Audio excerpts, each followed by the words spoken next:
హోలీ పండుగ సందర్భంగా మాజీ మంత్రి హరీష్ రావుకు హైదర్ షాకో డ్రీమ్ హోమ్ కాలనీ వాసులు ఆత్మీయ శుభాకాంక్షలు తెలిపారు. ఇటీవల హైడ్రా కూల్చివేతలతో తీవ్ర ఆందోళనకు గురై కన్నీరు మున్నీరైన తమకు హరీష్ రావు ధైర్యం చెప్పి అండగా నిలిచారని కాలనీ ప్రజలు ఈ సందర్భంగా గుర్తు చేసుకున్నారు.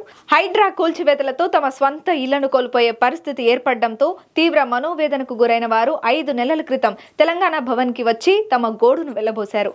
ఆ సమయంలో హరీష్ రావు వారి సమస్యను అర్థం చేసుకుని కాలనీ స్వయంగా వచ్చి హైడ్రా చర్యలను అడ్డుకున్నారు. బాధితుల తరపున కాంగ్రెస్ ప్రభుత్వం చేస్తున్న దౌర్జన్యాన్ని నిలదీశారు.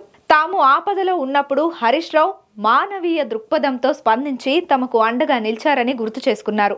ఈ సాయం తాము ఎప్పటికీ మర్చిపోలేమన్నారు. ప్రజా సమస్యల పరిష్కారం కోసం నిరంతరం పోరాటం చేస్తున్న బీఆర్ఎస్ పార్టీ హరీష్ రావు తమ సేవా తత్పరతతో తమ గుండెల్లో నిలిచిపోయారని హోలీ పండుగ సందర్భంగా ఆయనకు తమ హృదయపూర్వక కృతజ్ఞతలు తెలియజేశారు. ప్రజా సేవలో ఎప్పుడూ ముందుండే హరీష్ రావు సమాజంలో ఆనందం నింపుతూ ప్రజల హృదయాల్లో నిలుస్తారని, ఆయనకు ఈ పండుగ వేళ మరింత శక్తి చేకూరాలని కాలనీ వాసులు ఆకాంక్షించారు. ఈ సందర్భంగా మాజీ మంత్రి హరీష్ రావు వారికి హోలీ శుభాకాంక్షలు తెలిపారు. వారు వారి కుటుంబ సభ్యులను ఆప్యాయంగా పలకరించారు. ప్రజలకు ఎప్పుడు ఏ కష్టం వచ్చినా ఆపదొచ్చినా బీఆర్ఎస్ పార్టీ అండగా ఉంటుందని, తెలంగాణ భవన్ తలుపులు ఎప్పుడూ తెరిచే ఉంటాయని భరోసా ఇచ్చారు. హరీష్ రావు గారితో పాటు నర్సాపూర్ ఎమ్మెల్యే సునీత లక్ష్మారెడ్డి, బీఆర్ఎస్ నాయకులు కార్తిక్ రెడ్డి ఉన్నారు.